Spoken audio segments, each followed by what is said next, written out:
आज ये finishing lecture है हमारा एनालॉग इलेक्ट्रॉनिक्स पे। और टॉपिक आपको पहले बता ही दिया गया था, ऑप्टो इलेक्ट्रॉनिक डिवाइसेस। ठीक है, इसी के साथ हमारा ये इलेक्ट्रॉनिक्स वाला पार्ट कंप्लीट ही हो जाएगा। ऑप्टो इलेक्ट्रॉनिक डिवाइसेस ये आज हमें पढ़ना है।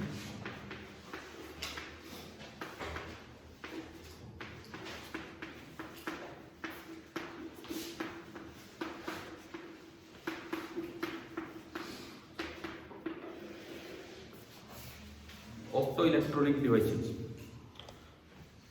दरअसल इसमें opto means light and electronic means वही होल्स एंड इलेक्ट्रॉन्स।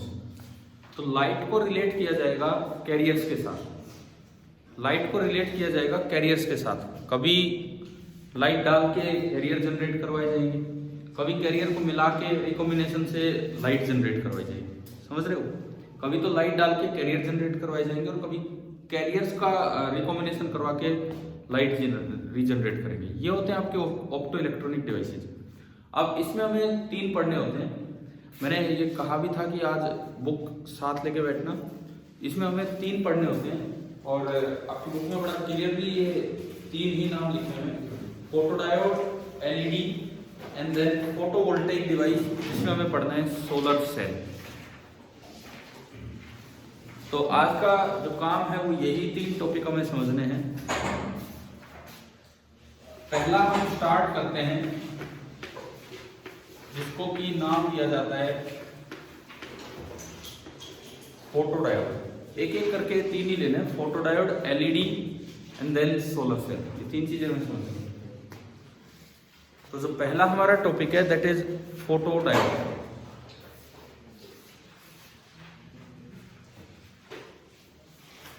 देखो ये 3 ये और एक कल पड़ा जेनर डायोड, इनको बोलते हैं स्पेशल पर्पस डायोड्स। ये जो 3 आज हम पढ़ेंगे और एक कल पढ़ लिया। आपकी बुक में अलग से टॉपिक है वो पहले special purpose PN junction diode. उसमें पहला दिया है जेनर डायोड एंड दूसरा लिखा है ऑप्टो इलेक्ट्रॉनिक डिवाइस। तो एक हमने कल देख लिया। जो आपको डीसी रेगुलेटेड पावर सप्लाई समझ आ गई थी पूरी। जस्ट एक बार फॉर रिवीजन पर्पज में बोल रहा हूँ। सबसे पहले एसी इनपुट, उसके बाद बोलो ट्रांसफॉर्मर, उसके बाद rectifier, filter, regulator, then divider and finally एक कांस्टेंट डीसी आपको बाहर मिलता है। ठीक है, मैंने कहा बोर्ड पेपर में जनरल हो सकता है सिलेबस से हटा दिया हो इसी साल के लिए। तो या रेक्टिफायर आए या कोई भी पार्ट इसका आता है तो आपको ना वो पूरा एक बार डायग्राम देके आना चाहिए, ब्लॉक डायग्राम, और उसके बाद हमें स्टार्ट करना चाहिए। ठीक है, चलिए हम अपना एक काम स्टार्ट करते हैं। पहला डिवाइस जो है दैट इज फोटोडायोड। ये बुक तो निकाल ही लो, पेज नंबर 487।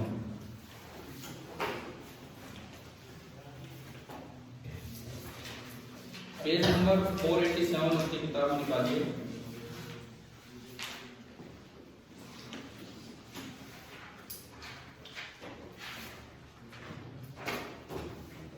फोटोडायोड का अक्सर जो सिंबल बनाया जाता है सर्किट सिंबल, वो ऐसा होता है। बुक में शायद बना नहीं रखा है।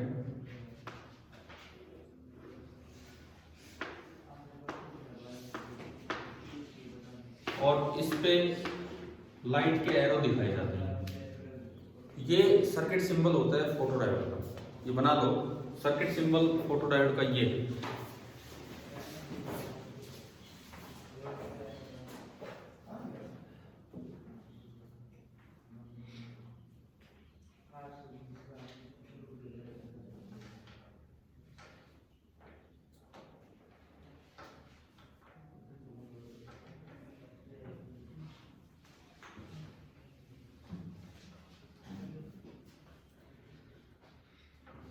अब देखो इसका काम बड़ा आसान सा है, बहुत आसान चीज की वर्किंग है फोटोडायोड की। हमारे नॉर्मल पीएन जंक्शन में 3 पार्ट होते हैं, एक पी साइड, एक एन साइड और बीच वाले इलाके को बोलते रहे हैं डिप्लीशन रीजन। ठीक है, ये आपका है डिप्लीशन रीजन। इस पे क्या किया जाता है, इस पे लाइट डाली जाती है। कौन सी लाइट डाली जाती है? मान लो इसका बैंड गैप है Eg, हमने फॉरबिडन एनर्जी गैप पढ़ा था, फॉरबिडन एनर्जी गैप Eg। तो आप जो लाइट डालेंगे उसके फोटॉन्स मतलब h न्यू जो होगा उसका, उसकी एनर्जी Eg से ज्यादा होनी चाहिए, नहीं तो वो कैरियर जनरेट ही नहीं करवा पाएगा। अगर आपको ध्यान हो, हम बैंड्स बनाते थे, नीचे वैलेंस बैंड, ऊपर कंडक्शन बैंड। तो कैरियर तो जब बनेंगे ना जब बॉन्ड टूट के ऊपर जाए। यहाँ डोपिंग तो हो नहीं रही है कोई अलग से, इस तरह से हम कर नहीं रहे। तो हम तो बॉन्ड लाइट डालने का मतलब है आप डोपिंग नहीं बढ़ा रहे, आप केवल बॉन्ड तोड़ने का काम करेंगे। तो बॉन्ड तभी टूटेगा जब कम से कम एनर्जी कितनी मिले, Eg के बराबर, ठीक है ना। h न्यू तो उसकी एनर्जी है ही लाइट की, कम से कम एनर्जी जो इलेक्ट्रॉन्स को मिले, बॉन्डेड इलेक्ट्रॉन्स को Eg के बराबर मिले। पहले तो मैं आपको फटाफट बताता हूँ इसकी वर्किंग क्या है। सुने, यहाँ पे लाइट आई जिससे जंक्शन पे, यहाँ एक ट्रांसपेरेंट सी विंडो होती है जिससे लाइट जंक्शन पे चली गई, ठीक है। उससे क्या होगा कि बॉन्ड टूटे, एक इलेक्ट्रॉन बना और एक होल बना, फील्ड होता है इधर। आपको ध्यान हो, ये तो था नेगेटिव साइड और ये कैसी थी, पॉजिटिव साइड। हम बैरियर से यूं दिखाते थे ना ये डायग्राम, इस तरह से वोल्टेज वाले। तो अब जो फील्ड होता है वो होता है N2P। जैसे ही लाइट आएगी बॉन्ड टूटेगा, बॉन्ड टूटते एक इलेक्ट्रॉन बना और एक होल बना। इलेक्ट्रॉन किधर जाएगा, फील्ड से अपोजिट, इलेक्ट्रॉन उधर चल पड़ेगा। होल किधर जाएगा, P साइड, होल इधर चल पड़ेगा। क्लियर है, होल इधर आ रहा है, इलेक्ट्रॉन उधर जा रहा है, तो करंट किधर बना इसमें, N2P। तो यानी कि ये एक करंट बनता है जिसकी डायरेक्शन होगी N2P। कैसे बनेगा, अभी इसका कनेक्शन पूरा करेंगे। तो ये इसकी सिंपल सी वर्किंग है कि भाई किस तरह से ये क्या होता है। आपने ये बनाया इसका सर्किट सिंबल, ठीक है। उसके बाद लिखो वर्किंग, सर्किट सिंबल बनाने के बाद लिखिए working.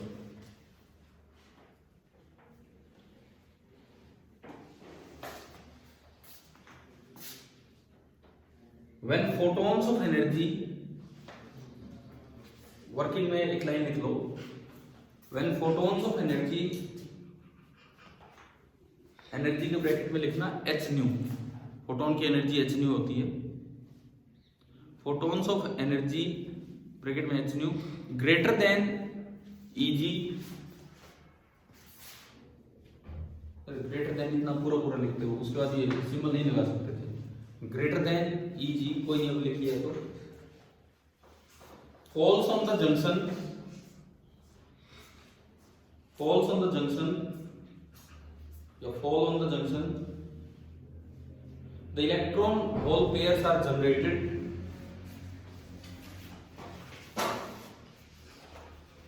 the electron hole pairs are generated।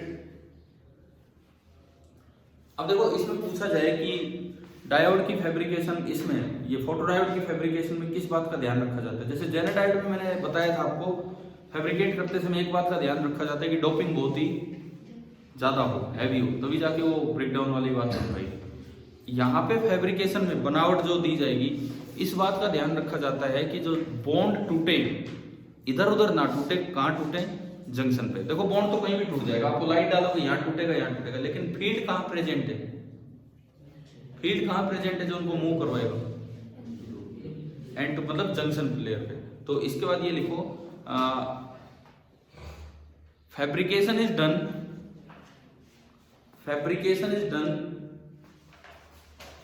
In such A way, fabrication is done in such a way that the, अब इसको आप थोड़ा सा शॉर्ट में लिखा करो, electron hole pairs, EH pair आप लिख के आ सकते हो, that the electron hole pairs are generated in depletion region,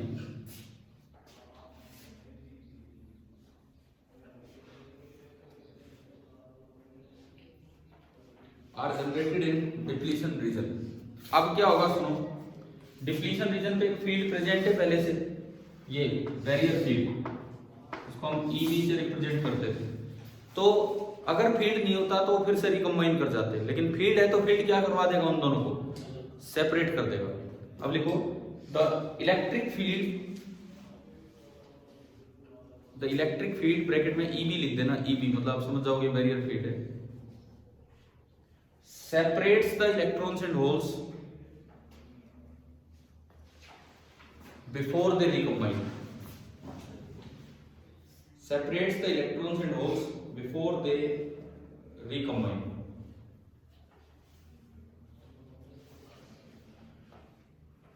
ठीक है, तब देखो इलेक्ट्रॉन चल के आए उधर और होल किधर चल के आ रहे हैं इस साइड, ठीक है, तो एक करंट बनना स्टार्ट हो गया है इस डायरेक्शन में। अब इतनी बातें हम लिख नहीं रहे हैं, आप एक चीज ये ऐड कर सकते हो कि इससे क्या होगा, एक स्मॉल ईएमएफ जनरेट होना स्टार्ट होगा।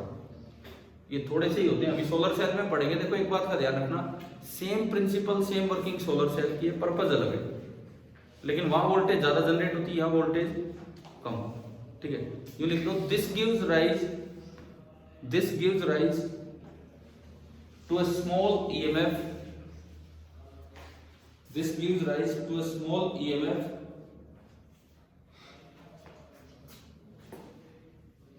बस, बहुत एक नहीं। पी इधर हमने दिखा दिया, ये डायग्राम बना देना अगर नहीं बनाया तो, नीचे ये दिखाने की जरूरत नहीं है, लेकिन ये तो बना ही देना।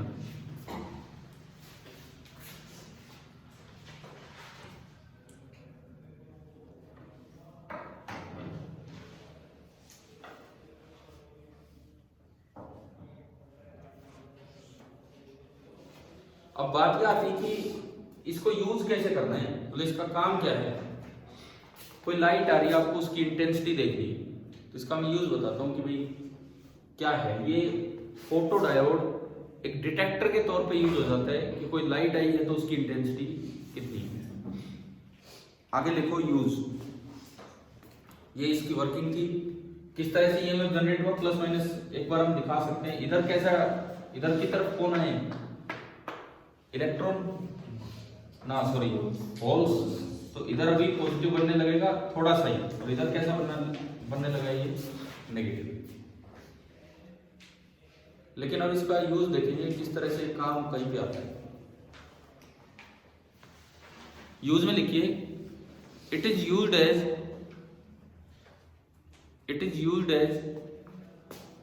ए फोटो डिटेक्टर,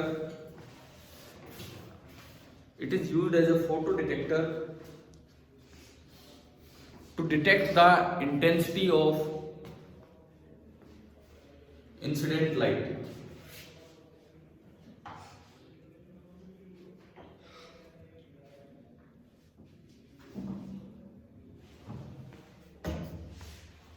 कैसे डिटेक्ट करता है वो सुनिए आप, इधर सुने कि किस क्या तरीका है इसका डिटेक्ट करने का।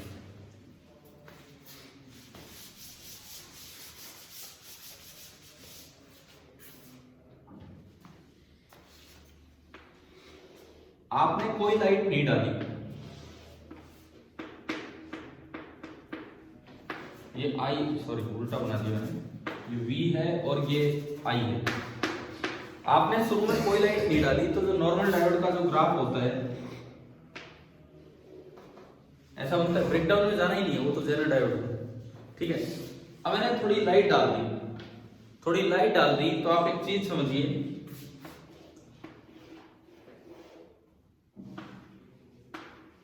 ये P है, ये N है। P साइड में मेजॉरिटी में कौन से कैरियर है, होल्स। सपोज यहां 100 होल है और 10 इलेक्ट्रॉन, और N साइड में उल्टे हो जाएंगे, 100 इलेक्ट्रॉन है और 10 होल्स है, ठीक है। अभी आपने डायोड का एक ग्राफ बनाया, सिंपल डायोड का, जो मेजॉरिटी करंट है ये वाला फॉरवर्ड करंट, वो तो होता है मेजॉरिटी कैरियर्स की वजह से, और ये थोड़ा सा करंट किसकी वजह से होता है, माइनॉरिटी कैरियर्स की वजह से। अब आपने लाइट डाली, लाइट डालने से डोपिंग नहीं बढ़ती, लाइट डालने से तो जितने होल बनेंगे उतने ही इलेक्ट्रॉन बनेंगे, जितने होल बनेंगे उतने ही बिल्कुल इलेक्ट्रॉन बन जाएंगे। क्लियर है। अब देखो आप, मेरे पास मान लो किसी साइड 100 होल थे और 10 इलेक्ट्रॉन थे, मैंने लाइट डाल के 10 बॉन्ड तोड़ दिए, तो 110 तो होल हो गए और 20 इलेक्ट्रॉन। इलेक्ट्रॉन तो हो गए 10 से 20, और वो केवल 100 से 110 हुए, तो किसमें बड़ा चेंज हमें नजर आ रहा है, मेजॉरिटी कैरियर में कि माइनॉरिटी कैरियर? Minority carrier. समझ आ रहा है? मतलब जब भी आप लाइट डाल के बॉन्ड तोड़ोगे किसी भी एक्सट्रिंसिक सेमीकंडक्टर में, तो मेजॉरिटी कैरियर में इतना चेंज नजर नहीं आएगा। चेंज किस में नजर आएगा? माइनॉरिटी कैरियर में। अब देखो, आपने लाइट डाल के दोबारा एक ग्राफ बनाया, लाइट डाल के जब ये ग्राफ बनाया तो इधर की तरफ तो ये ग्राफ अच्छा खासा चेंज दिखाएगा, लेकिन इधर की तरफ तो ये ग्राफ ऑलमोस्ट वैसा ही मिलेगा। क्यों? क्योंकि मेजॉरिटी कैरियर्स की संख्या में तो इतना फर्क पड़ा नहीं है। माइनॉरिटी कैरियर्स में जो फ्रैक्शनल चेंज है, परसेंटेज चेंज है, देखो वो 10 से 20 हुए, वो तो डबल हो गए, और वो 100 से केवल 110 हुए थे। अगली चीज सुनो, आपने और स्ट्रॉन्ग लाइट डाली, फिर से वही होगा, ये वाला करंट तो अच्छा खासा बढ़ रहा होगा, लेकिन इस करंट में कोई खास चेंज नहीं आएगा। मैंने तीन अलग अलग लाइट डाली, एक बार मैं कहता हूं आई नॉट, आई मत बोलो यार, आई तो फिर करंट भी है, इंटेंसिटी भी, कई चीजें, ठीक है। मतलब यहां पे मैं लिखूं कि लेस इंटेंसिटी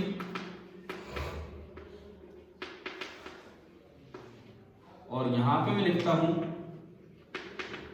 मोर इंटेंसिटी। इंटेंसिटी आपने ज्यादा कर दी, एक जगह लेस इंटेंसिटी, एक जगह मोर इंटेंसिटी। तो चेंज कहां अच्छा खासा ऑब्जर्व हो रहा है? रिवर्स करंट में। तो यूं बताओ, जब इसको यूज करना चाहिए फोटो डायोड को, तो रिवर्स करंट में यूज करना चाहिए, रिवर्स बाइसिंग में यूज करना चाहिए कि फॉरवर्ड बाइसिंग? अगर आप एक लाइट की इंटेंसिटी डिटेक्ट करना चाहते हो तो फॉरवर्ड बाइसिंग में यूज किया तो कोई खास फर्क पड़ा ही नहीं, यानी कि इसको कहां यूज करना चाहिए? Reverse biasing. यहां पे क्या होगा, इस साइड चेंज इन करंट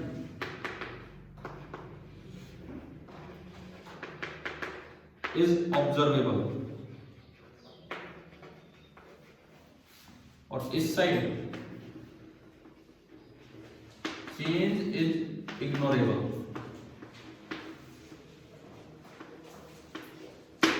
यानी कि फॉरवर्ड करंट, फॉरवर्ड बाइसिंग में फोटोडायोड को यूज नहीं करना चाहिए, हमें रिवर्स बाइसिंग में यूज करना चाहिए।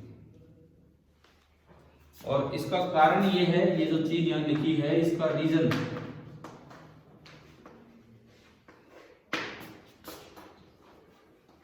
फ्रैक्शनल या percentage change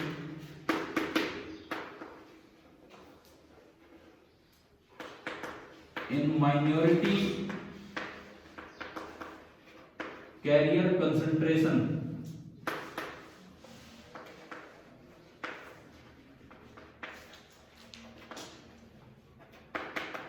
is more. Light डालने पे माइनॉरिटी कैरियर कंसंट्रेशन में फ्रैक्शनल चेंज ज्यादा होगा, तो इसलिए ये इस तरह का ग्राफ है।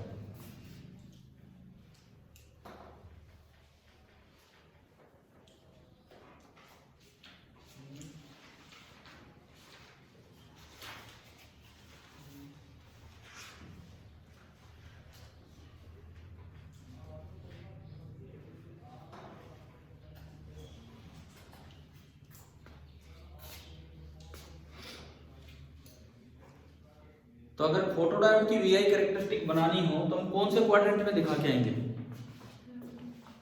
थर्ड। ये दिखाने की भी जरूरत नहीं, समझ गए हो ना? अगर इसकी वीआई कैरेक्टरिस्टिक आए तो ये थर्ड क्वाड्रेंट में आपको दिखा देनी है, बिकॉज ये रिवर्स बाइसिंग में काम करेगा। और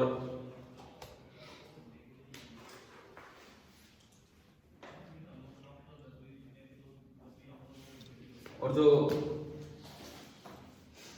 इसका जो सर्किट डायग्राम बनेगा एज अ फोटो डिटेक्टर, ये यहां से लाइट आ रही है, इसका जो सर्किट डायग्राम बनाएगा, फॉरवर्ड बाइसिंग दिखाएंगे, रिवर्स बाइसिंग? रिवर्स। मतलब P की तरफ नेगेटिव और N की तरफ पॉजिटिव। और क्या क्या मेजर कर रहे हैं आप? करंट या वोल्टेज?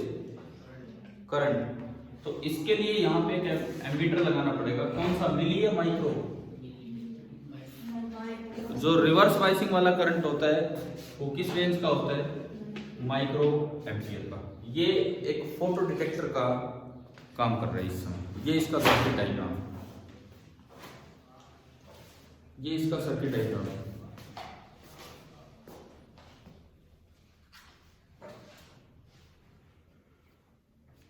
और इस वक्त P नेगेटिव है, जिस तरह से आपने बाहर से वाइसिंग दी है, N पॉजिटिव है, और जो करंट जा रहा है वो जा रहा होगा N to P, करंट जा रहा होगा ऐसे, क्योंकि ये रिवर्स करंट है N to P।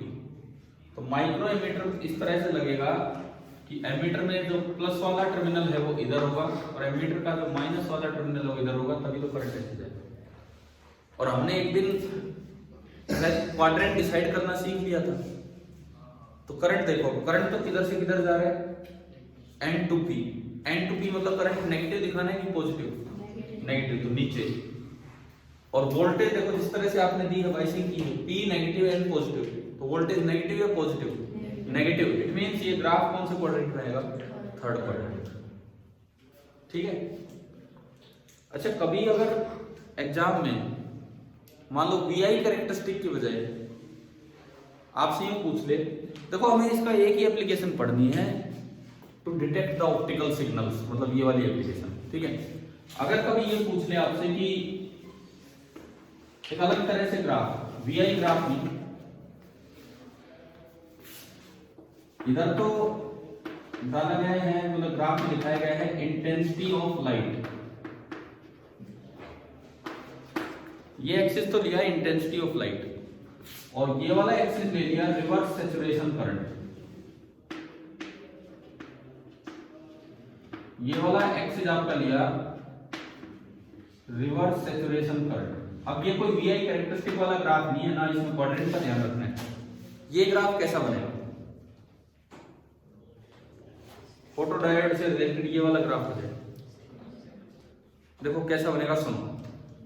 सबसे पहले तो अगर आपने EG से भी कम एनर्जी की लाइट डाली है तो क्या कोई फर्क पड़ेगा, यानी कि बहुत ही कम इंटेंसिटी की लाइट होगी तो करंट जितना पहले था उतना ही रहेगा।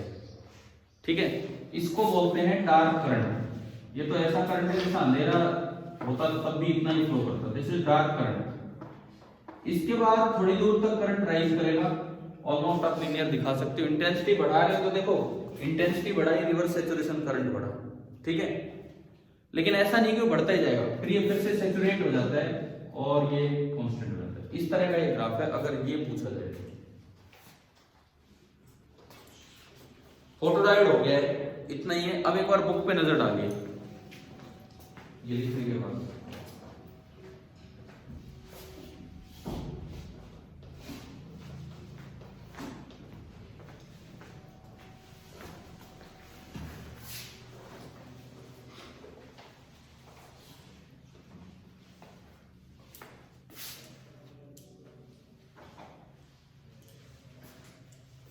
देखिए फोटोडायोड आ गया होगा समझ में। लिमिटेड सी बातें पढ़नी थी, एक एप्लीकेशन पढ़नी थी, वो हमने देख ली।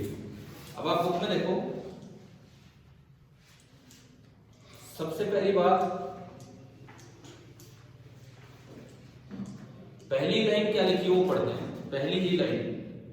अब photodiode is a special purpose PN junction diode, मिल गई है ना line. Fabricated with a transparent window to allow light to fall on the diode. It is operated under reverse bias. क्यों, वो मैंने आपको समझा दिया है।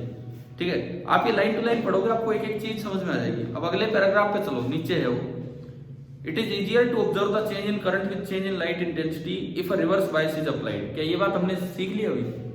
ये ग्राफ अगर पूरा हम बनाते हैं तो दिखा रहा है कि रिवर्स बायसिंग में लाइट डालने पे करंट में चेंज ऑब्जर्व हो रहा है, इधर ऑब्जर्व नहीं हो पा रहा है। ठीक है। The circuit diagram used for the measurement of this is shown in the figure A, वो भी हमने कर लिया है। टिपिकल IV कैरेक्टरिस्टिक भी कर दिया। अच्छा, बीच में इसमें लिखा है photodiode can be used as a photo detector to detect optical signals, यही देखा हमने अभी। और इसके नीचे जो सोल्ड एग्जाम्पल है वो आपको बोर्ड में क्वेश्चन बन के आ सकता है कि वही है कि इसको, ये क्वेश्चन इस तरह से दिया इन्होंने, भाई फॉरवर्ड करंट तो मिली एम्पियर में था तो वो तो मेजर करना और भी ज्यादा करंट अच्छे से दिखना चाहिए। रिवर्स करंट तो माइक्रो एम्पियर में है, फिर भी हम फोटोडायोड को रिवर्स में क्यों अप्लाई करते हैं? क्या इसका कारण आ गया है समझ में? भाई माइक्रो एम्पियर के एमीटर भी होते हैं हमारे पास, तो मेजर तो वो भी हो सकता है। और दूसरी बात, लाइट डालने पे चेंज जो माइक्रो एम्पियर वाले करंट में होगा वो अच्छा खासा होगा और मिली एम्पियर वाले करंट में कुछ भी नहीं होगा। तो इसीलिए इधर कामयाब। ठीक है, इसका सॉल्यूशन आप पढ़ लेना। आप बताओ, पहला काम समझ आ गया, फोटो डायोड। ठीक है, अगला special purpose diode, light emitting diode, LED. Book में अगले पेज पे है, आप निकाल के लीजिए, LED, light emitting diode. Next heading,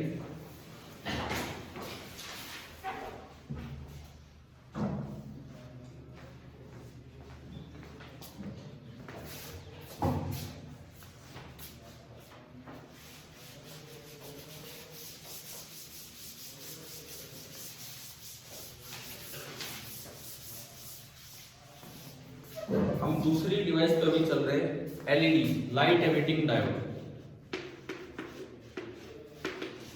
शुरू में जब चैप्टर ये स्टार्ट हुआ था, एनालॉग वाला पार्ट, तो एलसीडी और एलईडी ये नाम आ रहे थे इंट्रोडक्शन वाले पार्ट में है ना। तो वही चीज हम कंटिन्यू कर रहे हैं अभी। एलईडी हम पढ़ रहे हैं, क्या है। ये बिल्कुल उससे उल्टा है। पिछले में लाइट डाली जा रही थी और इसका नाम ही क्या है, लाइट एमिटिंग, यानी कि वहां बॉन्ड तोड़े जा रहे थे और यहाँ पे रिकॉम्बिनेशन हो। ठीक है, एलईडी में यही काम होता है। तो इसमें देखो, पहली लाइन आप पढ़िए एक बार, बुक से बहुत से क्वेश्चन बन जाएंगे आप भाई, बुक लेके बैठे हो ना सभी बच्चे। हम लाइन टू लाइन पढ़ रहे। देखिए, it is a heavily doped PN junction which under forward bias emits spontaneous radiation. अब पहली बात तो ये पता लगी, रिवर्स बायसिंग में ऑपरेट करवाया जाता है कि फॉरवर्ड बायसिंग में। The diode is encapsulated with a transparent cover so that the light emitted can come out. पिछले में भी ट्रांसपेरेंट विंडो थी, इस बार भी है, लेकिन पिछली बार वहां से लाइट अंदर पहुंचाई थी और इस बार वहां से लाइट बाहर निकाली। ठीक है, पहली चीज तो ये। तो इसमें पूछा जाए कैसी डोपिंग होती है, हैवी या लाइट डोपिंग? हैवी। ऑपरेशन में फॉरवर्ड बायसिंग या रिवर्स बायसिंग? फॉरवर्ड बायसिंग, तभी रिकॉम्बिनेशन होगा। उसके बाद पहले पढ़ते हैं पूरा। देखो कितने सवाल बनेंगे अभी मैं आपको बताऊंगा। When the diode is forward बायस, जब फॉरवर्ड बायस होगा तो मेजॉरिटी कैरियर चलेंगे, तो इलेक्ट्रॉन तो चलेंगे एन से पी की तरफ और होल चलेंगे पी से एन की तरफ। ये तो लग गया वो इंजेक्शन, अरे ध्यान है एक बार शुरू में, माइनॉरिटी कैरियर इंजेक्शन। उसके बाद कंसंट्रेशन ग्रेडियंट की वजह से वो आगे बढ़ते थे, था ना ये वाला सिस्टम। अब यहाँ पढ़ते हैं क्या हो रहा है। When the diode is forward bias, the electrons are sent from N to P, P में गए जहां वो माइनॉरिटी कैरियर थे, and holes are sent from P to N, जहां पे वो माइनॉरिटी कैरियर थे। ये माइनॉरिटी कैरियर इंजेक्शन दोनों साइड हो गया। उसके बाद thus at the junction boundary on either side of the junction excess minority carriers are there which recombine with majority carrier near the junction। अब थोड़ा अलग काम है। नॉर्मल डायोड में क्या हो रहा था, इंजेक्शन लगने के बाद ड्यू टू कंसंट्रेशन डिफरेंस वो आगे मूव कर रहे थे। यहाँ क्या हो रहा है, इंजेक्शन लगने के बाद पी साइड में कौन एंटर करे हैं अभी इलेक्ट्रॉन, और पी में पहले से कौन थे जंक्शन बाउंड्री पे, होल। तो यहाँ कुछ इस तरह का काम होता है कि रिकॉम्बिनेशन ज्यादा हो जाता है। ठीक है, आगे बढ़ने की बजाय रिकॉम्बिनेशन ज्यादा हो जाता है। उसके बाद एट द जंक्शन बाउंड्री, ठीक है, कंसंट्रेशन ज्यादा है तो ये रिकम्बाइन करके on recombination the energy is released in the form of photons. Energy बाहर निकलेगी फोटोन की फॉर्म में। Photon with energy equal to और slightly less than the band gap are emitted. ये भी यार पूछा जाता है, फोटो डायोड में जो लाइट डाली गई थी उसकी एनर्जी ईजी से थोड़ी ज्यादा थी या थोड़ी कम थी? थोड़ी ज्यादा। एलईडी में जो लाइट निकलेगी उसके फोटोन की एनर्जी ईजी से थोड़ी ज्यादा होगी या थोड़ी कम होगी? थोड़ी कम होगी, क्योंकि कुछ एनर्जी और भी पार्ट्स में यूज हो जाती है। तो ये बात भी हमें याद रखनी होती है। उसके बाद when the forward current of the diode is small, the intensity is small। अब देखो एक अच्छी सी चीज यहाँ पे ये पॉइंट आ रहा है जो नहीं पढ़ोगे तो पता ही नहीं लगेगा। हम एलईडी को फॉरवर्ड बायसिंग में यूज करेंगे। फॉरवर्ड वोल्टेज कम दोगे, करंट कम होगा तो रिकॉम्बिनेशन कम होगा। आप वोल्टेज बढ़ाओगे, करंट बढ़ेगा, रिकॉम्बिनेशन बढ़ रहा होगा। लेकिन आप वोल्टेज और बढ़ाओगे, स्पीड इतनी बढ़ जाएगी कि कैरियर पास कर जाएंगे और फिर से रिकम्बाइन नहीं कर पाएंगे। यानी कि रिकॉम्बिनेशन ऐसा नहीं है कि फॉरवर्ड वोल्टेज बढ़ाते चलो तो बढ़ता ही चलेगा। शुरू में फॉरवर्ड वोल्टेज कम दी, रिकॉम्बिनेशन कम है। फॉरवर्ड वोल्टेज बढ़ाई, रिकॉम्बिनेशन बढ़ा, लाइट अच्छी मिली। फॉरवर्ड वोल्टेज और बढ़ाई तो इसमें क्या होगा, बहुत तेजी से कैरियर निकल जाएंगे और रिकम्बाइन नहीं कर पाएंगे, तो फिर से इंटेंसिटी क्या हो जाती है, कम। तो एलईडी की उतनी फॉरवर्ड बाइसिंग करनी होती है, वो बीच वाला केस जिस समय मैक्सिमम। ये चीजें यहाँ पे मेंशन कर रखी हैं, पढ़ते हैं यहाँ से। एज द फॉरवर्ड, देखो photons with light energy equal to और slightly less than the band gap are emitted. मैं लिखवा दूंगा अभी एक एक पॉइंट ये। When the forward current of diode is small, जब फॉरवर्ड करंट कम है तो इंटेंसिटी कम है, फॉरवर्ड करंट बढ़ेगा तो इंटेंसिटी बढ़ेगी, लेकिन और भी ज्यादा फॉरवर्ड करंट करते हो तो फिर से इंटेंसिटी क्या हो जाती है, कम हो जाती है। तो एलईडी कितनी बाइसिंग पे यूज की जाए जहां पे इंटेंसिटी क्या मिले, मैक्सिमम मिले। ठीक है, एक सवाल पूरा ये बना। उसके बाद देखो VI characteristic of LED is similar to that of a silicon junction.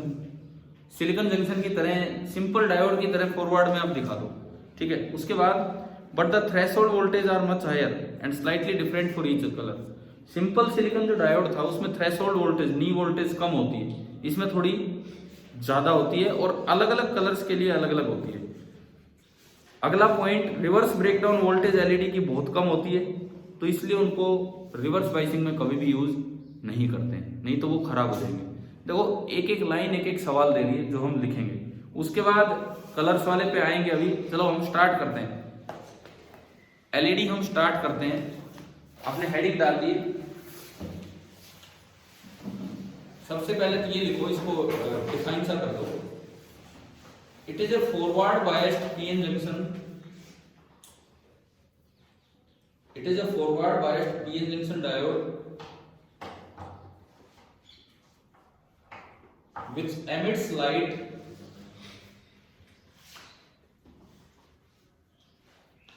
when energized,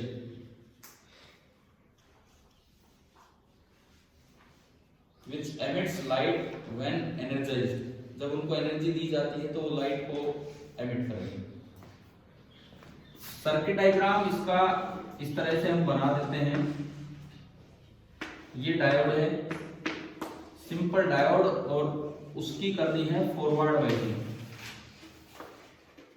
forward biasing करने पे यहां से लाइट बाहर निकलेगी तो एरो अपोजिट डायरेक्शन में दिखाना है। ये इसका सर्किट डायग्राम है।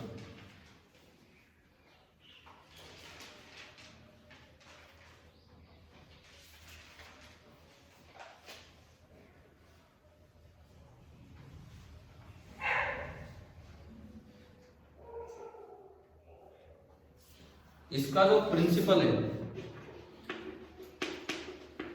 इस एलईडी का जो प्रिंसिपल होता है उसको नाम दिया जाता है इलेक्ट्रोल्यूमिनेंस। इलेक्ट्रोल्यूमिनेंस मतलब इलेक्ट्रिसिटी देके लाइट निकालना, ये इस प्रिंसिपल का नाम होता है इलेक्ट्रोल्यूमिनेंस। इलेक्ट्रिसिटी देके लाइट निकालना। ठीक है, अब फटाफट हम दो तीन सवाल की तरह लिखेंगे, क्वेश्चन लिखेंगे, आंसर आप लिखोगे घर से, पढ़ा दिया था मैंने।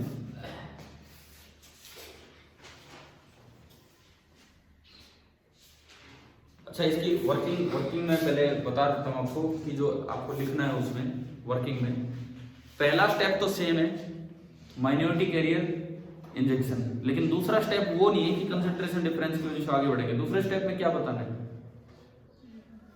दूसरे स्टेप में क्या बताना है? देखो वर्किंग के दो स्टेप सुन लो क्या है। वर्किंग के जो दो स्टेप्स हैं सुनिए क्या है। वर्किंग इसकी इतनी सी है कि step first, minority carrier injection.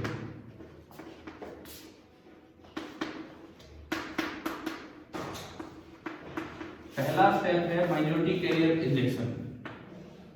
ये पी साइड, ये एन साइड, आपने फॉरवर्ड बाइसिंग की थी तो पी साइड में बहुत होल्स तो थे, लेकिन अब क्या आ गए हैं, इलेक्ट्रॉन्स, और एन साइड में बहुत इलेक्ट्रॉन्स तो थे,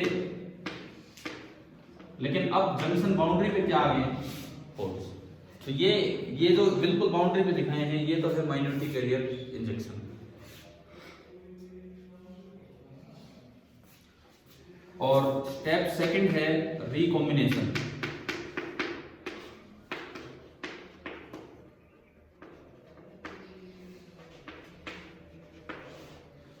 स्टेप सेकंड है आपका रिकॉम्बिनेशन। रिकॉम्बिनेशन में क्या होगा कि बिल्कुल जंक्शन बाउंड्री पे यहां होल और इलेक्ट्रॉन रिकम्बाइन करके, ये होल है, ये इलेक्ट्रॉन है, ये रिकम्बाइन करके, ये होल है, ये इलेक्ट्रॉन है, ये रिकम्बाइन करके। सिमिलरली यहाँ पे होल है और ये इलेक्ट्रॉन है, ये होल है और ये इलेक्ट्रॉन है, और इनका रिकॉम्बिनेशन हो रहा है। ये पी साइड है और ये एन साइड, और इससे जो एनर्जी निकलेगी ई जी से कम होगी या ई जी से ज्यादा होगी? कम। तो इसमें लिख लेना कि ई इज लेस देन ई जी, थोड़ी सी कम होगी, ई इज लेस देन ई जी। इस तरह से ये काम करता है। तो नॉर्मल सिलिकॉन और जर्मेनियम डायोड से अलग है कि नहीं? इसमें सेकंड स्टेप अलग हो जाता है।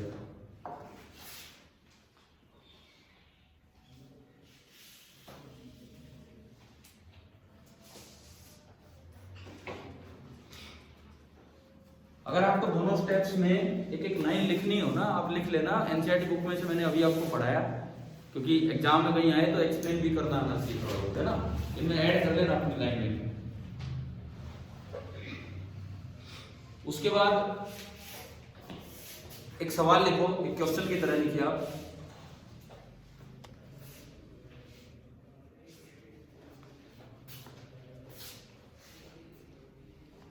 हाउ इज द, एक क्वेश्चन की तरह लिखिए, how is the biasing of LED decided? How is the biasing of LED decided? एक एलईडी की बाइसिंग कितनी करनी है, ये कैसे डिसाइड होता है? क्या आंसर है वैसे इसका? कि अगर आप नहीं, फॉरवर्ड तो है, वो तो शुरू में ही बता दिया, कैसे डिसाइड होगी कितनी करनी है? आपको ये बोलना है कि शुरू में कम करोगे तो जो लाइट निकलेगी उसकी इंटेंसिटी कम होगी, बढ़ाओगे बाइसिंग मतलब वोल्टेज तो लाइट की इंटेंसिटी बढ़ेगी, लेकिन फिर से और ज्यादा करोगे तो लाइट की इंटेंसिटी फिर से कम हो जाएगी। तो हमें कितनी बाइसिंग करनी है जिस वक्त इंटेंसिटी मैक्सिमम थी? तो ये तीन लाइनें आपकी किताब में दे रखी है उस पैराग्राफ के एंड में, तो वहां से आप लिखेंगे अपने आप इसका, ठीक है? जगह छोड़ दो, ये 3 लाइनें हैं जो वहां पे लिखा है।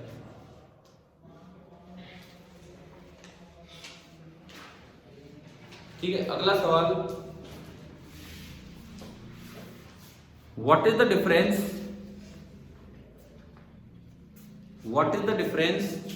In the VI characteristics of a LED, VI characteristics of a LED and that of a silicon diode? VI characteristics of a LED and that of a silicon diode. एक LED और सिलिकॉन डायोड की VI characteristics में क्या difference है? देखो सुनो, आपका जो पैराग्राफ स्टार्ट होता है, अगला ही पैराग्राफ, इसमें लिखा है ऑलमोस्ट सिमिलर है। एक तो थ्रेशोल्ड वोल्टेज हाई है, एक तो थ्रेशोल्ड वोल्टेज हाई है, और एक एलईडी में अलग अलग कलर्स की एलईडी का अलग अलग ग्राफ है। दो डिफरेंस दे रखे हैं, मिल गए ये? अरे आप लिखोगे, मैं अभी लिखने के लिए नहीं कह रहा हूँ, थोड़ा सा आप समय लगाओगे, एक एक लाइन पढ़ोगे और लिखोगे। दिया है वहां पे कि थ्रेशोल्ड वोल्टेज हाई है एक तो इनका, और एक वहां तो क्या है, एक फिक्स थ्रेशोल्ड वोल्टेज, या हर अलग अलग कलर के लिए अलग अलग सा आपका ग्राफ में दे रखा है। नहीं पॉइंट, ये दो डिफरेंस अपने लिखना। उसके बाद अगला सवाल, why are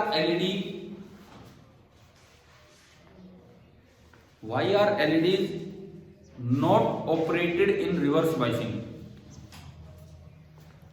Why are LEDs not operated in reverse biasing? क्यों नहीं ऑपरेट की जाती? अभी लिखना मत, बस जवाब दो आप, क्यों नहीं ऑपरेट की जाती? क्योंकि दिया हुआ बुक में दिया था, हमने पढ़ा था, क्योंकि उनकी रिवर्स वोल्टेज, ब्रेकडाउन वोल्टेज बहुत ही कम है, 5 वोल्ट तक ही है। तो आप अगर रिवर्स में उन्हें यूज करना चाहोगे तो बहुत जल्दी उनका ब्रेकडाउन हो जाएगा, और ये जेन डायोड है नहीं जो उसको झेल ले, तो ये खराब हो जाएगा। समझ में आ गया है? नहीं, देखो एक सवाल अभी आया था पीछे, फोटो डायोड को फॉरवर्ड में यूज क्यों नहीं करते? क्योंकि उसमें तो आप पहचान ही नहीं पाओगे करंट में क्या चेंज हो। एलईडी को रिवर्स में क्यों नहीं यूज करते? क्योंकि इसकी रिवर्स वोल्टेज बहुत ही कम है। और दूसरी बात उसका रीजन इसमें ये भी ऐड कर सकते हो, रिवर्स में कर दिया तो रिकॉम्बिनेशन नहीं हो पाएंगे, क्योंकि रिवर्स तो उनको दूर खींचेगा ना कि मिलाएगा। ठीक है, कर लोगे ये पॉइंट। अगला सवाल, ये लाइनें अपनी छोड़ते चलो, लिखना इनका आंसर। अगला सवाल ये लिखिए, what should be the band gap, what should be the band gap of the materials used for fabrication of LEDs? What should be the band gap of the material used for fabrication of LED? LED बनाने के लिए जो material use किए जा रहे हैं उनका band gap कितना होना चाहिए। तो अब हम अगला पैराग्राफ पढ़ते हैं। आंसर इसका आप लिख लोगे घर से, लिखने हैं इनके, लेकिन हम अगला पैराग्राफ पढ़ते हैं किताब का। देखिए, LEDs can emit red, yellow, orange, green and blue light are commercially available. बाजार में ये LED मिल रही है जो इन लाइट्स को एमिट करती हैं। अब इसमें जो काम की बात है उस पर आते हैं। The semiconductor used for fabrication of visible LEDs must have at least a band gap of 1.8 electron volt. भाई या तो 1.8 इलेक्ट्रॉन वोल्ट हो या फिर उससे ज्यादा हो। समझ गए हो, ये किसकी बात कर रहे हैं? Visible LED। एक रिमोट में LED होती है, रिमोट में जो LED होती है वो इंफ्रारेड LED होती है। रिमोट में जो LED होती है वो इंफ्रारेड LED होती है, लेकिन हम यहाँ जिस LED की बात कर रहे हैं वो कौन सी है? Visible LED। ठीक है, रिमोट कंट्रोल में लगी होती है इंफ्रारेड LED। तो इंफ्रारेड LEDs का जो बैंड गैप है वो कम से कम कितना होना चाहिए? 1.8। आगे इसने रीजन दिया है कि जो हमारा 400 से 700 नैनोमीटर जो विजिबल लाइट होती है उनकी जो एनर्जी होती है वो होती है 1.8 to 3। भाई हम जो स्पेक्ट्रम पढ़ते थे, इधर फ्रीक्वेंसी, इधर वेवलेंथ, यहाँ 400 नैनोमीटर वॉयलेट, यहाँ 700 नैनोमीटर रेड। तो इसकी एनर्जी तो होती है 1.8 इलेक्ट्रॉन वोल्ट और इसकी एनर्जी कितनी होती है? 3 इलेक्ट्रॉन वोल्ट। एक की एनर्जी है 1.8 इलेक्ट्रॉन वोल्ट और एक की एनर्जी कितनी है? 3। तो 1.8 से कम बैंड गैप का अगर आपने यूज किया तो विजिबल लाइट तो मिलेगी नहीं। क्यों नहीं मिलेगी? सुनो, हमने लिखा था कि जो लाइट एमिट होगी उसकी एनर्जी इजी से थोड़ी सी कम, और अगर आपने मटेरियल ऐसा ले लिया जिसका बैंड गैप ही 1.8 से कम है तो एनर्जी तो और भी कम आएगी। तो क्या विजिबल लाइट मिली हमें? नहीं मिली। ये दिमाग में ये रखो कि ये 700 नैनोमीटर पे 1.8 इलेक्ट्रॉन वोल्ट होता है एनर्जी इस फोटोन की, और 400 नैनोमीटर पे कितना होता है? 3 इलेक्ट्रॉन वोल्ट। विबग्योर की एनर्जी है। तो अगर आपने इससे कम वाला मटेरियल ले लिया जिसका बैंड गैप यहाँ है तो जो लाइट एमिट होगी वो तो और भी कम होगी। तो क्या विजिबल रेंज में आ पाएगी? क्या वो नहीं आ पाएगी। कई बार बच्चे यूं भी कंफ्यूज हो जाते हैं। इवन क्वेश्चन में मान लो डायग्राम दे दिया कि ये 1.8 और ये 3 है, तो बताओ कहाँ LED का मटेरियल कैसा होना चाहिए? उसमें 4 ऑप्शन बना रखे हैं, इससे कम होना चाहिए, उससे कम होना चाहिए। तो भाई इससे कम नहीं होना चाहिए, नहीं तो जो लाइट आएगी वो और भी कम एनर्जी की आएगी और हमें विजिबल नहीं मिल पाएगी। पहली बात तो ये आ गई समझ में। ठीक है, उसके बाद देखो ये लिखा है ना इन्होंने एटलीस्ट 1.8 का। अच्छा, उसके बाद सुनिए, द कंपाउंड सेमीकंडक्टर, अभी कौन से मटेरियल इनके लिए यूज किए जाते हैं? Gallium arsenide phosphide. ये मटेरियल है गैलियम आर्सेनाइड फोस्फाइड, जिसमें लिखा है GaAs1-X और PX। जैसे एग्जांपल देखो आप, अगर आपने X 0.4 ले लिया, अगर आपने X 0.4 ले लिया तो ये बन गया गैलियम आर्सेनाइड 0.6 एंड फॉस्फोरस 0.4। तो उसका जो बैंड गैप होता है वो लगभग कितना होता है? 1.9। तो वो यूज किया जा सकता है, और 1.9 का वो है तो उससे थोड़ी सी कम एनर्जी निकलेगी, तो 1.8 मान लो। 1.8 कौन से कलर की एनर्जी है? रेड की। तो ये कौन से कलर की LED बन गई? रेड कलर की। समझ गए हो कैसे कलर डिसाइड होगा?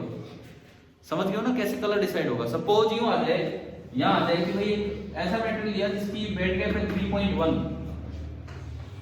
तो उससे जो लाइट निकलेगी लगभग 3 की निकलेगी, थोड़ी सी कम की।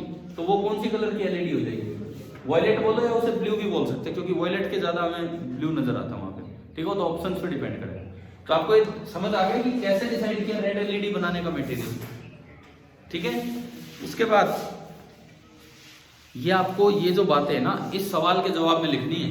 जो मैंने अभी क्वेश्चन लिखवाया था कि क्या लिखवाया है लास्ट सवाल कि किस तरह से आप कितना बैंड गैप होना चाहिए, मटेरियल कैसे लेंगे, तो उसमें एग्जाम्पल भी अपना लिख सकते हो गैलियम आर्सेनाइड फॉस्फाइड वाला कि भाई रेड एलईडी बनानी हो तो ये मटेरियल लिया जाता है और x 0.4 इस तरह से, ठीक है। इसके बाद देखो यूज आ रहे हैं इनके, LED find extensive use in remote control, burglar alarm system, optical.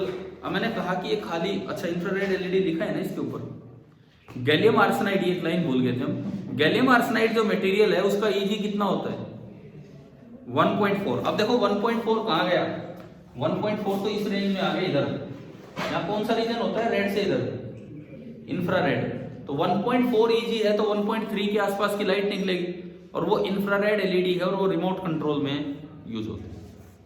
समझ में आया, ठीक है। सवाल आ जाए कि क्या एलईडी बनाई जा सकती है ऐसे मटेरियल से जिसका ईजी 1.4 हो, तो आप कहेंगे बिल्कुल बनाई जा सकती है, लेकिन वो विजिबल एलईडी नहीं होंगी। वो कौन सी होंगी, इंफ्रारेड एलईडी। चलो ये हो गया यहां तक। आखिरी सवाल लिखो, इसमें 2-3 लाइनें छोड़ के आखिरी सवाल, वही इनके आंसर लिखना आप जो मैं क्वेश्चन बना के दे रहा हूं। What are the advantages of What are the advantages of LED? What are the advantages of LED over conventional incandescent low power lamps? Book में ही देख लो ये लाइन लिखी हुई, over conventional incandescent low power lamps. Conventional incandescent low power lamps, ये जो लट्टू जो होते थे ना इनकैंडिसेंट लैंप, वो होते हैं जो येलो कलर के से हमें दिखते थे। और देखो इसमें लाइन से एडवांटेज लिखी है अपनी, लिख लेना, मैं पढ़ा देता हूँ बस। लो ऑपरेशनल वोल्टेज, कम वोल्टेज पे काम कर रहे होते हैं, कम पावर कंज्यूम करते हो। लट्टू यार वो 100 वोल्ट के होते थे और इतनी रोशनी भी नहीं देते जितनी ये 20-20 वोल्ट पे 23-23 वोल्ट पे दे रहे हैं, इस तरह का काम है। फास्ट एक्शन है, कोई वार्म अप टाइम नहीं चाहिए। ये वैक्यूम की बात करो, वैक्यूम डायोड्स में बहुत वार्म अप टाइम चाहिए था, ठीक है। Bandwidth of light emitted is nearly monochromatic. Nearly monochromatic मतलब एक सिंगल वेवलेंथ की लाइट मिल सकती है, जैसे रेड एलईडी मिल गई, अभी मिली थी हमें पीछे रेड एलईडी। वो जो बल्ब होता है वो तो व्हाइट सी लाइट देता है मिक्स होके, ठीक है। जो लट्टू होता है वो ऐसे स्पेशल लाइट नहीं देता है, वो मिक्स लाइट देता है, जबकि ये तो रेड एलईडी अलग बन रही है, वो अलग तो व्हाइट मतलब मोनोक्रोमेटिक बन पा रही है।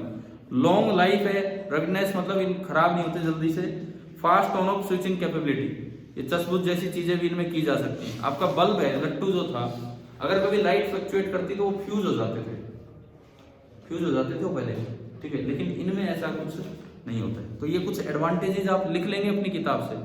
अब देखो मैंने लिखवाए नहीं है, जानबूझ के इसलिए नहीं लिखवाए हैं, एक तो और 10 मिनट एक्स्ट्रा लगते हैं, और एक अभी इस बहाने आप घर जाके एक बार बुक से पढ़ के अच्छी तरह लिखोगे तो आपको ज्यादा ध्यान रहेगा। 2 लाइनें ऐड करना कहाँ, मैंने वर्किंग में 2 स्टेप बताए हैं, एक माइनॉरिटी कैरियर इंजेक्शन और एक रिकॉम्बिनेशन। ध्यान रखना सिलिकॉन डायोड से अलग है सेकंड स्टेप, यहाँ रिकॉम्बिनेशन वाला है, तो एक एक लाइन वहां पे लिखना। तो ये बताओ एलईडी आ गया समझ। आखिरी opto electronic device solar cell. तीसरी डिवाइस पे हम चलते हैं and that is solar cell.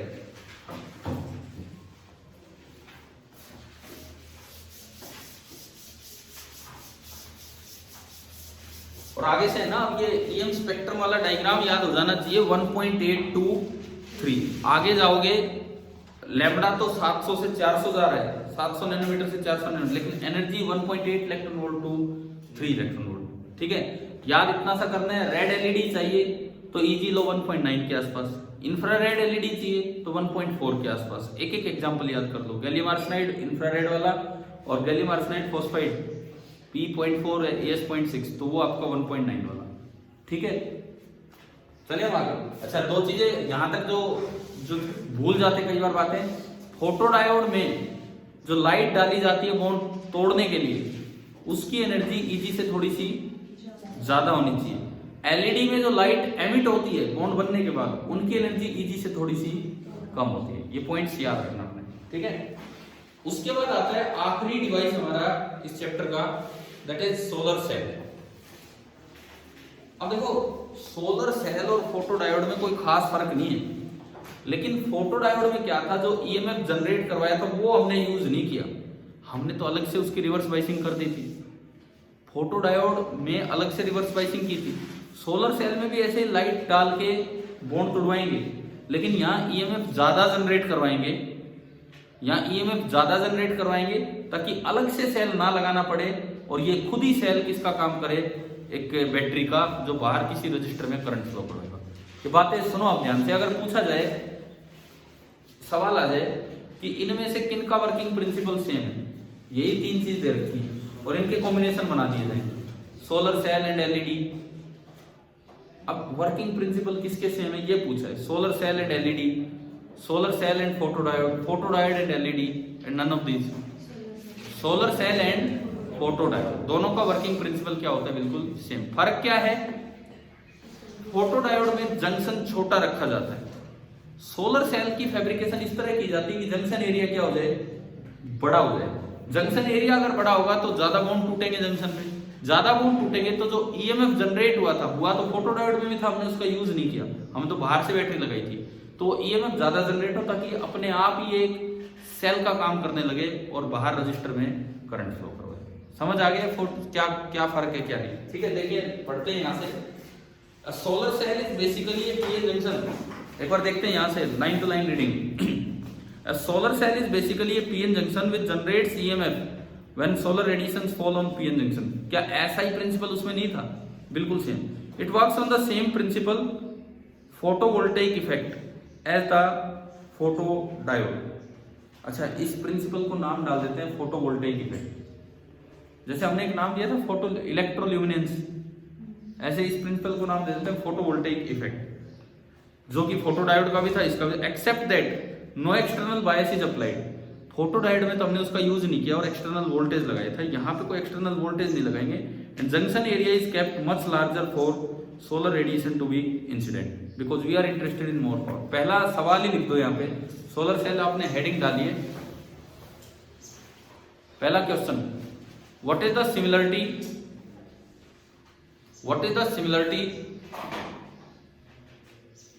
between a photodiode and a solar cell। क्या सिमिलरिटी है, लिखोगे बाद में, अभी मत लिखना, चाहिए एक लाइन को अभी मत लिखना। क्या सिमिलरिटी है, प्रिंसिपल, और प्रिंसिपल का नाम क्या है, फोटोवोल्टेइक इफेक्ट, ये लिखना होगा इसमें। दूसरा सवाल, what are the differences between a photodiode and a solar cell।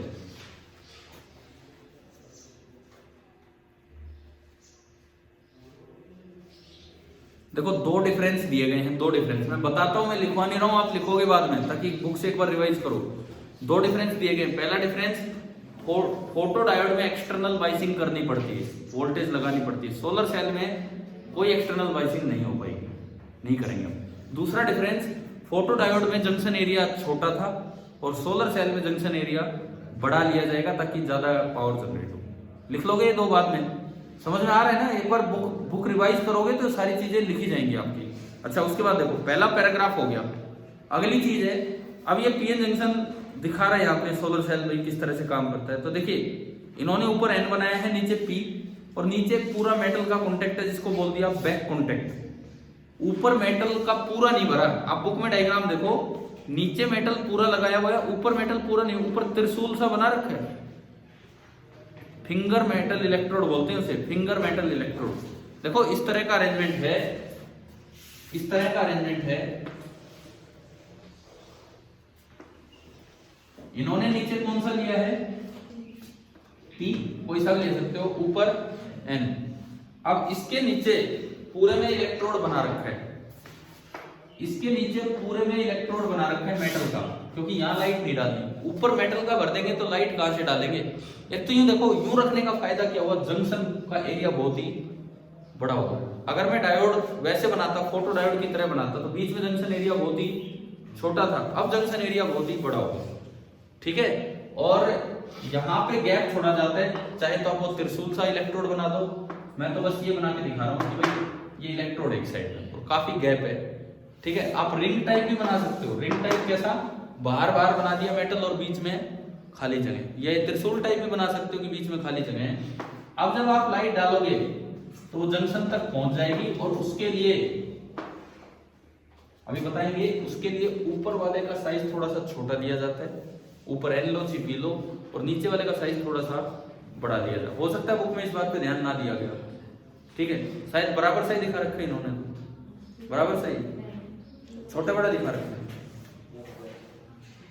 हाँ छोटे बड़े दिखा रखे हैं, चलो हैं तो ठीक है, मतलब अक्सर ऐसा लिया जाता है। सुनिए आप, इससे होगा क्या, उस बात पे सुनो।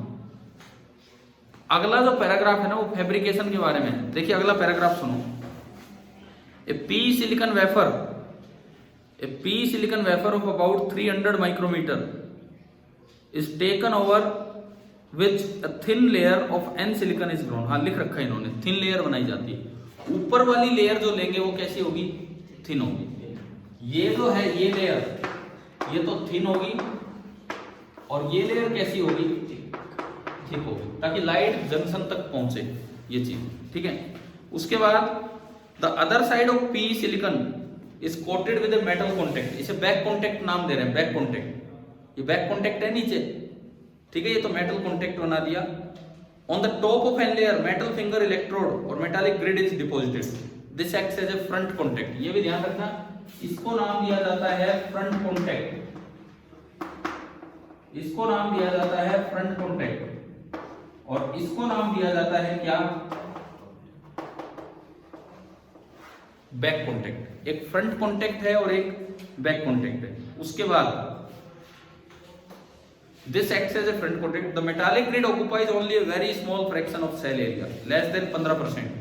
अगर पूछा जाए क्या ऊपर पूरा कवर होता है, नहीं होता, 15% से भी कम एरिया कवर होता है इस मेटल ने जो कवर किया। क्यों, ये 85% क्यों छोड़ दिया, ताकि लाइट जंक्शन तक पहुंच सके। समझ में आ रहा है। तो ये सारी बातें आप फैब्रिकेशन में ऐड कर सकते हैं। अगला सवाल लिख लो, वही दो डिफरेंस वाला क्वेश्चन अभी दिया था। अगला सवाल आप इनका आंसर लिखेंगे, फिर घर पे बनाओगे ना यार ये चीजें, तो अपने आप बनाओगे तो रिवाइज हो जाएंगे और कुछ नहीं। How is a solar cell fabricated, how is a solar cell fabricated. एक सोलर सेल की फैब्रिकेशन कैसे की जाती है, ये उसके बारे में सवाल है।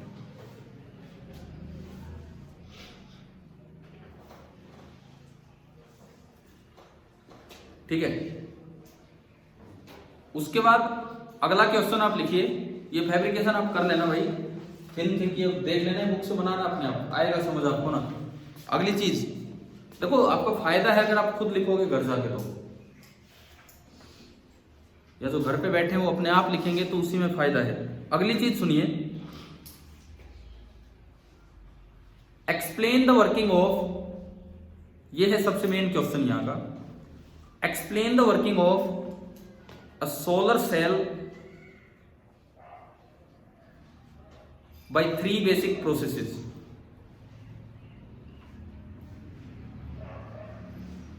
Working of a solar cell by 3 basic processes. अब सुनो, इस स्टेप को आप समझिए, लिखवाऊंगा मैं ये भी नहीं, आप लिखेंगे और बड़ा अच्छे से अगले पैराग्राफ में एक्सप्लेन कर रखा है। सुनो, ये 3 बेसिक प्रोसेस क्या होती हैं, ये जो 3 आपकी बेसिक प्रोसेसेस होती हैं, इनमें पहली प्रोसेस क्या होती है, देखिए ये आपका सोलर सेल, ऊपर वाली लेयर थोड़ी थिन दिखाई, नीचे वाली लेयर थिक। नीचे कौन सी लेयर बनाई थी हमने, पी, और ऊपर एन। तो जंक्शन पे पी की तरफ तो कैसे टर्मिनल होते हैं, हाँ कैसे आयंस होते हैं, नेगेटिव, और एन की तरफ पॉजिटिव। और एक फील्ड होता है junction field, barrier field, positive से नेगेटिव की तरफ, ये ई बी। देखो ये लेयर आपने थिन ली, ये लेयर थिक ली, दोनों पे आपने इलेक्ट्रोड दिखा दिए। ये तो गैप दिखाना है बस, सिमेट्रिक कॉन्टैक्ट, और ये कंप्लीट कवर दिखाना है। जब लाइट आएगी जंक्शन पे, जब लाइट आएगी, अब एक बात फिर से ध्यान रखनी, लाइट का जो फोटोन है उसकी एनर्जी बॉन्ड तोड़ना है तो इजी से ये फोटोडायोड वाला ही काम हो गया सेम, है ना। ये ध्यान रखना, बॉन्ड टूटा तो यहाँ पे एक तो बना इलेक्ट्रॉन और एक क्या बना, होल। फील्ड नीचे है तो इलेक्ट्रॉन किधर जाएगा, ऊपर। इलेक्ट्रॉन ऊपर चलने लगेगा और होल नीचे चलने लगेगा। तो इस वजह से ये वाला टर्मिनल कैसा बनेगा, पॉजिटिव। ये जो टर्मिनल है, ये जो टर्मिनल है ये पॉजिटिव बन जाएगा, और ये जो टर्मिनल है ये कैसा बन जाएगा, नेगेटिव। तो एन साइड तो बनी नेगेटिव और पी साइड बनी पॉजिटिव। फोटोडायोड में हमने इसका यूज नहीं किया था, वहां तो अलग से बाइसिंग की थी, लेकिन यहाँ पे क्या होगा, एक स्ट्रॉन्ग ईएमएफ जनरेट हो जाएगा, जिसको हम फोटो वोल्टेज नाम देते हैं। एक स्ट्रॉन्ग ईएमएफ जनरेट हो जाएगा, ये प्लस ये माइनस, और ये ईएमएफ है जिसको हम नाम दे देते हैं फोटो वोल्टेज। इस तरह से तो मैंने एक साथ आपको 3 स्टेप बता दिए। 3 स्टेप क्या क्या है सुनिए, 3 स्टेप क्या क्या है सुनिए। पहला स्टेप है जनरेशन, कि लाइट डाली तो उससे कैरियर जनरेट हुई। दूसरा स्टेप है सेपरेशन। सेपरेशन मतलब वो रिकंबाइन करने से पहले ही क्या कर गए, सेपरेट। और तीसरा स्टेप है कलेक्शन।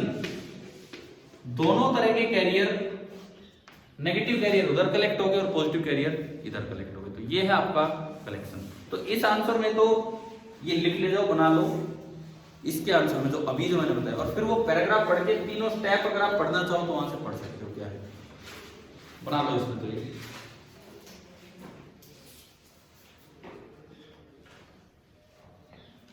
बस हम 5 मिनट में फिनिश कर रहे हैं।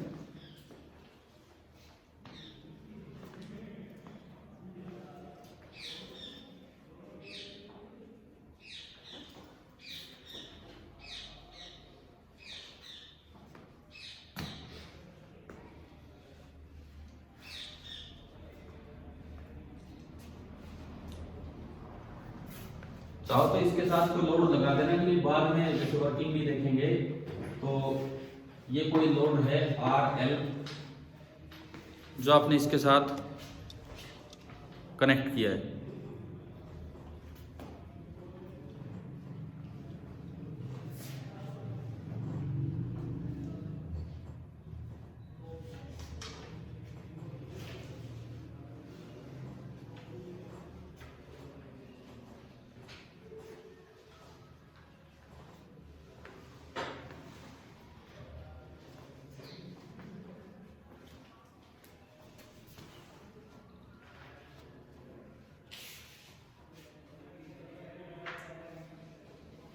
ये 3 स्टेप इंपॉर्टेंट है, इसकी वर्किंग आ जाए एग्जाम में और आपको ये स्टेप ही नहीं याद है तो भाई फिर तो यूं ही रामायण लिखते रहोगे, और चाहिए इनको एक्सप्लेन ना भी करो तो भी इनसे नंबर मिल जाते हैं। यहाँ चलो स्टेप आते हैं इनको, तीनों का मतलब आ रहा है ना समझ में, क्या क्या है। कैरियर जनरेट हुए, फील्ड ने सेपरेट कर दी और मेटल कॉन्टेक्ट ने कलेक्ट कर दी।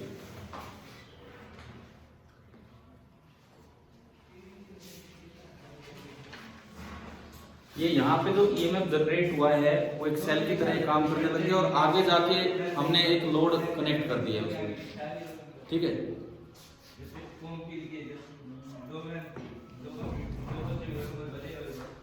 इसके बाद देखो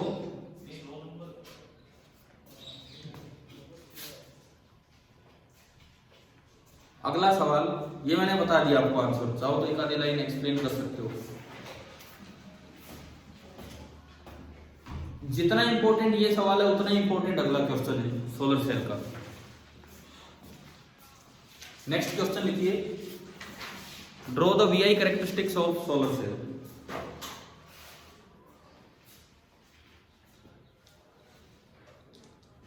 draw the VI characteristics of solar cell.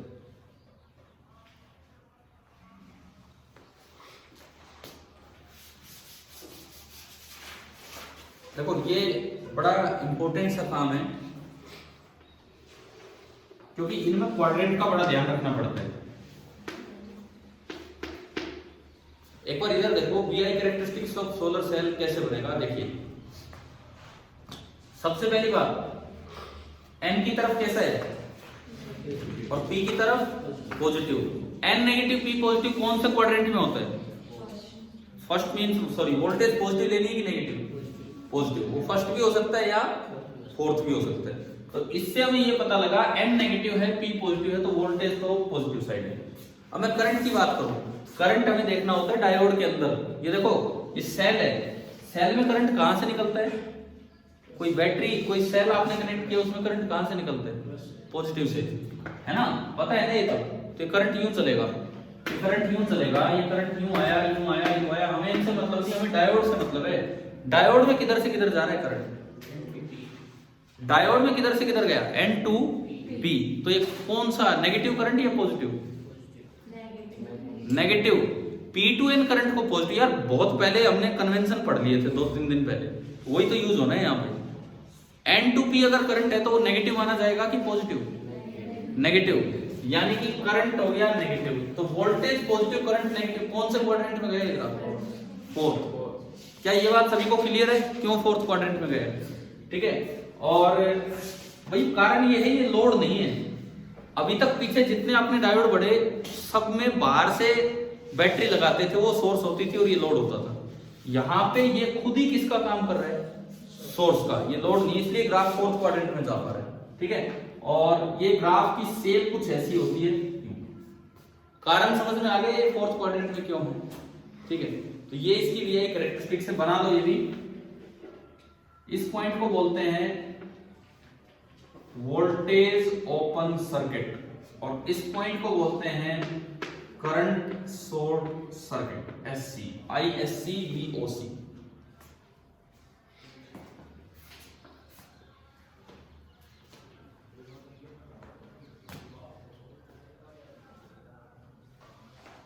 देखो ये नाम से समझ आएगा ओपन सर्किट क्यों? इस जगह करंट कितना है? ग्राफ में देख के बताओ। ग्राफ में जीरो। करंट जीरो कब होता है? जब सर्किट कैसा हो? ओपन हो। तो इस वोल्टेज को बोलते हैं वोल्टेज ओपन सर्किट। इस जगह वोल्टेज कितनी है? वोल्टेज जीरो तब होती है जब शॉर्ट हो जाए कोई चीज। तो यानी कि ये वो करंट है जो तब फ्लो कर रहा है जब सेल क्या हो गया? शॉर्ट। ये वो करंट है जो तब फ्लो करे जब सेल शॉर्ट है, और ये वो वोल्टेज है जो तब दिखे जब सेल आपने क्या कर रखा है? ओपन। अगर सोलर सेल का एक्सपेरिमेंट किया जाता है तो पहले दो चीजें मेजर की जाती है। आपसे पूछ ले इस जगह पावर कितनी है? जीरो। क्यों? हाँ करंट जीरो। इस जगह पावर कितनी है? जीरो। क्यों? Voltage zero. समझ गए हो ना? ना तो यहां पावर होगी ना यहां पावर होगी, और बीच में कोई पॉइंट होता है, बीच में कोई एक पॉइंट होता है जिसको बोलते हैं नी पॉइंट। वहां पे मैक्सिमम पावर होती है, मैक्सिमम पावर। ये ढंग से लिख लेना। ये वोल्टेज ओपन सर्किट है, ये करंट शॉर्ट सर्किट है, ये इसकी वीआई कैरेक्टरिस्टिक है। फोर्थ क्वाड्रेंट में क्यों आया ग्राफ? क्या समझ में आ गया रीजन? एक तो साइन कन्वेंशन और फिर उसमें लिख सकते हैं कि ये लोड नहीं है, ये किसका काम कर रहा है? सोर्स का। ये करंट ले नहीं रहा बल्कि ये तो करंट दे रहा है, इसलिए फोर्थ क्वाड्रेंट। एक सवाल ये भी लिख दो। वैसे मैं आपको बता दूं ये क्वेश्चन ना नीट 2014 में एक सवाल आया, नीट 2014 में, और अगर कोई बच्चा ढंग से वीआई कैरेक्टरिस्टिक नहीं पढ़ के जाता है तो ये हो ही नहीं पाता। ये क्वेश्चन में तो ये लिया था, नीचे 4 ऑप्शन थे कि ये ग्राफ किसका है। 2 ऑप्शन तो थे सोलर सेल से हटके, मे भी एक एलईडी का था और एक फोटोडायोड का। तो क्या ये एलईडी या फोटोडायोड का है? नहीं।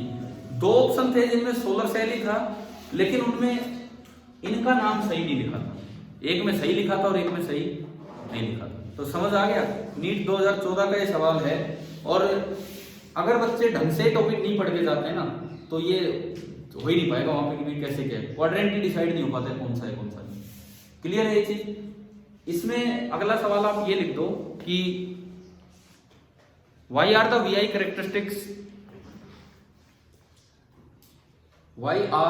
characteristics drawn in fourth quadrant?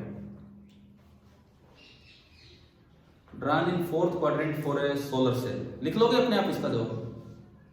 एक तो साइन कन्वेंशन का हवाला दे देना, और एक वो कि ये लोड नहीं है, ये किसका काम कर रहा है? सोर्स का। आखिरी 2 सवाल हैं, बुक में ही आते हैं।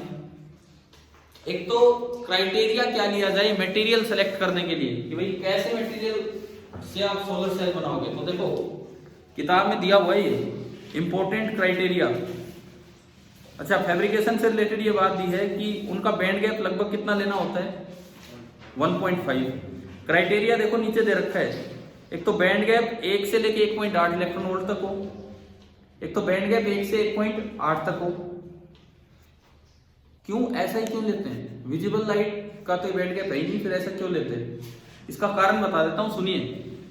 सोलर सेल सनलाइट जो आती है ना, सनलाइट ज्यादा पोर्शन इंफ्रारेड का होता है, तो हम सनलाइट का मैक्सिमम पोर्शन यूज करना चाहते हैं, तो इंफ्रारेड की तो एनर्जी कहां तक थी 1.8 से कम थी, तो इसलिए ऐसा मटेरियल लो जिनका बैंड गैप 1 से लेके 1.8 तक। अच्छा, ये जो बात मैंने अभी बताई है ना, आप घर से सोल्ड एग्जांपल अगला पढ़ोगे उसमें आपको समझ आ जाएगा। इस बुक में ही जो अगले पेज पे सीधा सोल्ड एग्जांपल है वो आप पढ़ेंगे, घर से पढ़ेंगे बाद में, ठीक है। तो अगला सवाल आप ये लिख लो कि what are the important criteria, what are the important criteria for the selection of a material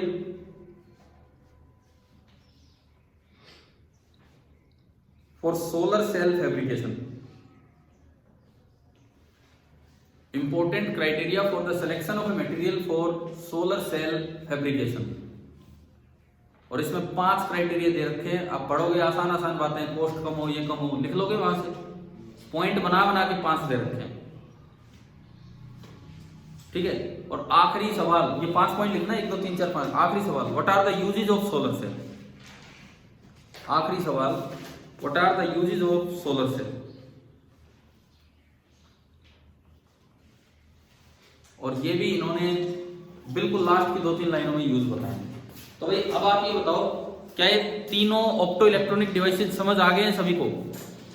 ठीक है, ये हमारा एनालॉग इलेक्ट्रॉनिक्स भी कंप्लीट होता है यहाँ, ठीक है। और जो आज पढ़ाया उन सबके जवाब लिखना अपनी किताब से देख के, ठीक है। आगे कल मिलते हैं, कल देखते हैं फिर हम।